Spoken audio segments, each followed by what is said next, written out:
Hey everyone, I am excited about this chapter today. We are in chapter 11 in the Silver Chair, and oh, it's getting really good. This next chapter is a big chapter.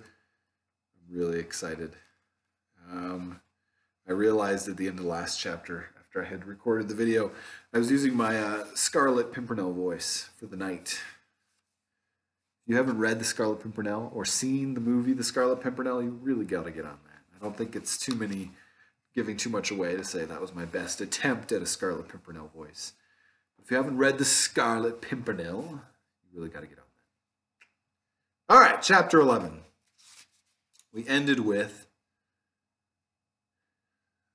the knight saying, "She has promised me a great kingdom in Overland, and one I am king, her own most gracious hand in marriage. But the tale is too long for you to hear fasting and standing. Hi there, some of you, bring wine and updwellers' food for my guests. Please, you, be seated, gentlemen. Little maiden, sit in this chair. You shall hear it all." Chapter 11. In the Dark Castle. When the meal, which was pigeon pie, cold ham, salad, and cakes, had been brought, and all had been drawn up their chairs to the table and begun, the knight continued. "You must understand, friends, that I know nothing of who I was, or whence I came into this dark world. I remember no time at all when I was not dwelling, as now, at this court of all but heavenly queen. But my thought is that she saved me from some evil enchantment, and brought me hither of her exceeding beauty. Honest Frogfoot, it seems your cup is empty. Suffer me to refill it. And this seems to me the likelier, because even now I am bound by a spell from which my lady alone can free me. Every night there comes an hour when my mind is most horribly changed, and after my mind, my body.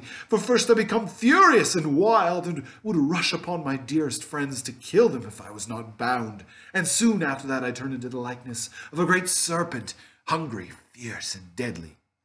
Sir, be pleased to take another pigeon. I entreat you." "So they tell me, and they certainly speak truth, for my lady says the same. I myself know nothing of it, for when my hour is past, I awake forgetful of all that vile fit, and in my proper shape and sound mind, saving that I am somewhat wearied. Will lady eat one of these honey cakes, which are brought from some barbarous land far south in the world? Now the Queen's Majesty knows by her art that I shall be freed from this enchantment when once she has made me king of a land in the overworld and set its crown on my head. The land is already chosen in the very place of our breaking out. Her earthmen have worked day and night digging away beneath it, and have now gone so far and so high that a tunnel not a score of feet above the very grass of updwellers in that country walk. It will be very soon that those uplanders' fate will come upon them. She herself is at the diggings tonight, and I expect a message to go to her. Then the thin roof of earth which still keeps me from my kingdom will be broken through, and with her to guide me, and 1,000 earthmen at my back, I shall ride forth in arms, fall suddenly on our enemies, slay their chief man, cast down their strong places, and doubtless be the crowned king within 24 hours. It's a bit of rough luck on them, isn't it?" said Scrub. "Oh, thou art a lad of wonders quick-thinking wit," exclaimed the knight. "For on my honor I had never thought of it so before. I see your meaning." He looked very slightly troubled for a moment or two, but soon his face cleared and he broke out with another one of his loud laughs. "But fie on gravity! Is it not the most comical and ridiculous thing in the world to think of them all going about their business and never dreaming that under their peaceful fields and floors only a fathom down there is a great army ready to break out upon them like a fountain, and they never suspected. Why, they themselves, once they first smart of their defeat is over, can hardly but choose to laugh at the thought." "I don't think it's funny at all," said Jill. "I think he'll be a wicked tyrant." "What?" said the knight, still laughing and patting her head in quite infuriating fashion. "Is our little maid a deep politician? But never fear, sweetheart. In ruling that land, I shall do all by the counsel of my lady, who will be my queen too. Her word shall be my law, even as my word will be law for the people we have conquered. Where I come from, said Jill, who was very much disliking him more every minute, they don't think much of men who are bossed about by their wives. Shalt think otherwise when thou hast a man of thine own. I warrant you, said the knight, apparently thinking this very funny. But with my lady, it is another matter. I am well content to live by her word, who has already saved me from 1,000 dangers. No mother has taken more pains more tenderly for her child than the Queen's grace has for me. Why, look you, amid all the cares and business, she rideth out with me into the overworld many a time and oft to accustom my eyes to the sunlight.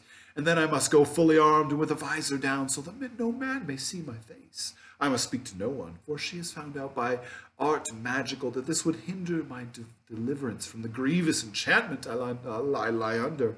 Is not that a lady worthy of a man's whole worship? Sounds like a very nice lady indeed, said Puddleglum in a voice which meant exactly the opposite. They were thoroughly tired of the night's talk before they had finished supper. Puddleglum was thinking, I wonder what game that witch is really playing with this young fool. Scrub was thinking, he's a great baby really tied to that woman's apron strings. He's a sap. And Jill was thinking, he is the silliest, most conceited, selfish pig I've met for a long time. But when the meal was over, the knight's mood had changed. There was no more laughter about him. That's good. Friends, he said, my hour is very near. I am ashamed that you should see me, and I dread being left alone. They will come in presently and bind me hand and foot to yonder chair. Alas, so it must be, for in my fury they tell me I would destroy all that I could reach.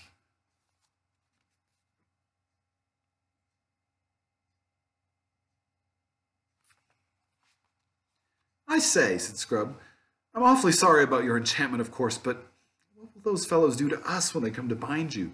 They talked of putting us in prison, and we don't like all those dark places much. We'd much rather stay here till you're better, if we may. Oh, it is well thought of, said the knight. By custom, none but the Queen herself remains with me in that evil hour. Such is her tender care for my honor that she will not willingly suffer any ears but her own to hear the words I utter in that frenzy. But I could not easily persuade my attendant gnomes that you should be left here with me, and I think I hear their soft feet even now on the stairs. Go through yonder door. It leads to the other apartments, and there either await my command, my coming when they have unbound me, or, if you will, return and sit with me in my ravings. They followed his directions and passed into the room by a door they had not yet seen opened. It brought them, they were pleased to see, not into darkness, but into a lighted corridor. They tried various doors and found, what they very badly needed, water for washing and even a looking-glass. He never offered us a wash before supper, said Jill, drying her face. Selfish, self-centered pig. Are we going back there to watch the enchantment, or shall we stay here, said Scrub. Stay here, I vote, said Jill. I'd much rather not see it. But she felt a little inquisitive all the same. No, go back, said Puddleglum. We may pick up some information, and we need all we can get. I am sure the Queen is a witch and an enemy, and those earthmen would knock us on the head as soon as look at us. There's a stronger smell of danger, lies and magic and treason about this land than I've ever smelled before. We need to keep our eyes and ears open. They went back down the corridor and gently pushed the door open.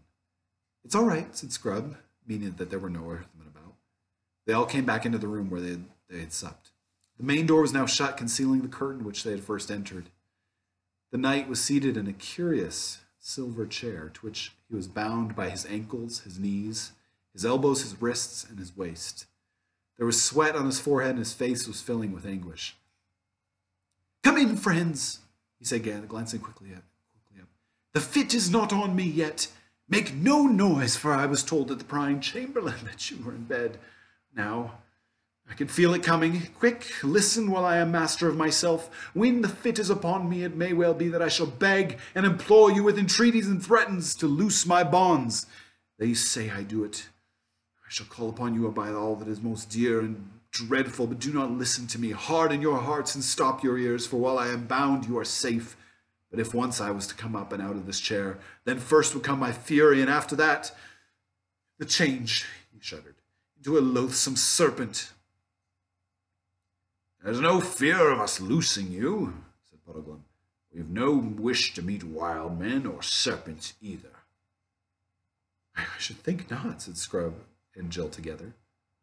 All the same, added Puddleglum in a whisper. Don't let's be too sure. Let's be on our guard. We've muffed everything else, you know. He'll be cunning, I shouldn't wonder, once he gets started. Can we trust one another? Do we all promise that whatever he says, we don't touch those cords? Whatever he says, mind you. Rather, said Scrub. There's nothing in the world he could say or do that'll make me change my mind, said Jill. Hush.